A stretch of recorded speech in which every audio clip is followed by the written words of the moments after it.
요한복음 7장 45절에서 53절 말씀. 아랫사람들이 대제사장들과 바리새인들에게로 오니 그들이 묻되 어찌하여 잡아오지 아니하였느냐. 아랫사람들이 대답하되 그 사람이 말하는 것처럼 말한 사람은 이때까지 없었나이다 하니, 바리새인들이 대답하되 너희도 미혹되었느냐.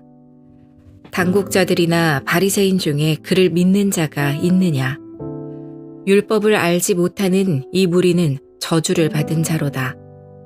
그 중에 한 사람, 곧 전에 예수께 왔던 니고데모가 그들에게 말하되 우리 율법은 사람의 말을 듣고 그 행한 것을 알기 전에 심판하느냐. 그들이 대답하여 이르되 너도 갈릴리에서 왔느냐. 찾아보라. 갈릴리에서는 선지자가 나지 못하느니라 하였더라. 다 각각 집으로 돌아가고. 샬롬! 오늘도 주만나 큐티를 통해 예수님을 닮아가는 여러분 되시길 축복합니다. 어느샌가 한국 사회 안에 자리 잡은 신조어가 있습니다. 많은 사람을 분노하게 만들지만 그 누구도 자유롭지 못한 단어입니다. 바로 갑질입니다. 갑질이란 상대적으로 우위에 있는 사람이 상대방에게 오만무례하게 행동하는 것을 의미합니다. 꼭 경제적인 관계뿐만 아니라 자기 스스로 상대방보다 우위에 있다고 여기는 사람들에게서 이런 모습이 나타나곤 합니다. 그러나 예수님이 보여주신 리더십은 섬김의 리더십입니다. 예수님은 만물을 창조하신 창조주이시지만 피조물인 인간의 모습으로, 그것도 가장 낮은 말구유에 나셨습니다. 그뿐만 아니라 스승이신 예수님께서 제자들의 발을 씻기는 섬김을 몸소 보이셨죠. 오늘 본문에는 대제사장과 바리새인들이 등장합니다. 그들은 하나님의 말씀인 율법을 잘 아는 자들이었고 율법의 1.1회까지도 지키려 했던 자들입니다. 그러나 그 율법이 담고 있는 사랑의 정신은 버렸습니다. 율법은 하나님을 사랑하고 이웃을 사랑하라고 말합니다. 그러나 그들에게서 율법은 기득권이었고 자신을 높이는 수단에 불과했습니다. 오늘 말씀을 통해 우리 안에도 이러한 모습이 있지는 않은지 살펴보길 원합니다.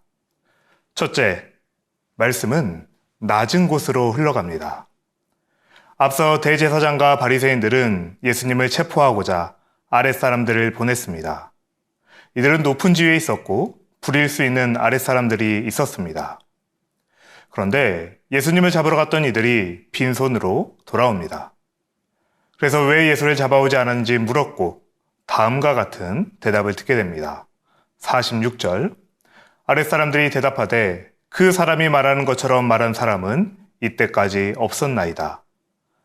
예수님을 잡으러 갔던 이들이 말씀을 듣게 됩니다. 그런데 예수님의 말씀에는 세상 그 어떤 교훈과도 비교할 수 없는 참된 가르침이 있었습니다. 율법을 이용하려는 바리새인들에게선 결코 들을 수 없었던 말씀입니다. 대제사장과 바리새인들 역시 예수님에 대한 소문을 들었습니다. 그러나 예수님의 말씀에 귀 기울이진 않았죠. 그들에게 있어 신앙은 자신들의 권력을 유지하는 수단에 불과했습니다. 하나님의 율법은 다른 사람을 정죄하고 책망하는 수단이었습니다. 그 말씀이 담고 있는 진정한 가르침과 교훈을 자기 삶에는 적용하지 않았던 것입니다. 사랑하는 여러분, 우리 안에도 이러한 모습이 있지는 않습니까? 교회 오래 다녔고 말씀에 대해 많이 알고 있습니다. 교회 안에 직분도 받았고 직무도 맡았습니다. 그러나 예수님의 말씀이 흘러간 곳은 낮은 곳에 있는 자들이었습니다. 예수님이 이 땅에 태어나신 소식을 가장 먼저 들었던 자들도 궁궐에 있던 자들이 아닌 밤새 양떼를 돌보던 목자들이었죠. 스스로 높아지려는 교만을 버리십시오. 겸손의 왕이신 예수님을 따르십시오. 그리스도인은 그리스도를 따르는 자입니다. 둘째, 삶은 삶이 되어야 합니다. 대제사장과 바리새인들이 아랫사람들을 책망합니다. 그런데 그 책망하는 이유가 아이러니합니다. 49절, 율법을 알지 못하는 이 무리는 저주를 받은 자로다.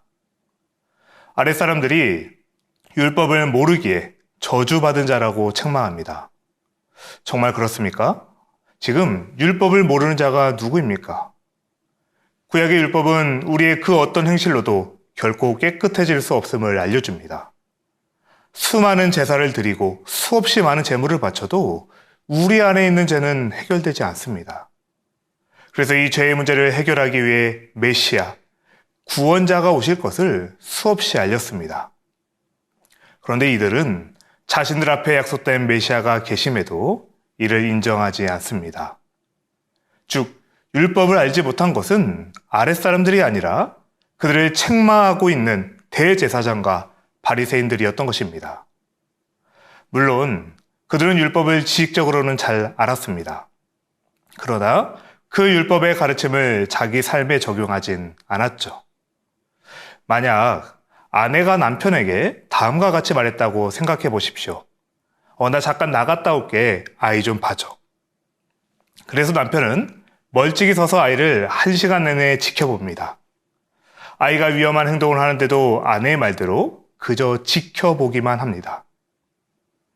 말도 안 되는 예시 같습니까? 그런데 하나님 앞에 우리의 모습이 이와 같을 수 있습니다. 말씀을 글자로만 알 뿐 삶에 그 어떤 적용도 없다면 우리의 모습이 이와 같은 것입니다. 사랑하는 여러분, 우리의 삶은 삶으로 나타나야 합니다. 예수님의 말씀은 낮은 자에게 흘러갑니다. 여기서 말하는 낮음은 신분의 높고 낮음이 아닙니다. 말씀의 권위 앞에 겸손히 낮아지는 자입니다.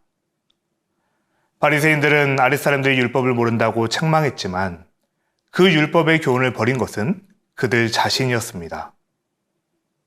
우리는 그리스도의 편지입니다. 그리스도의 향기입니다.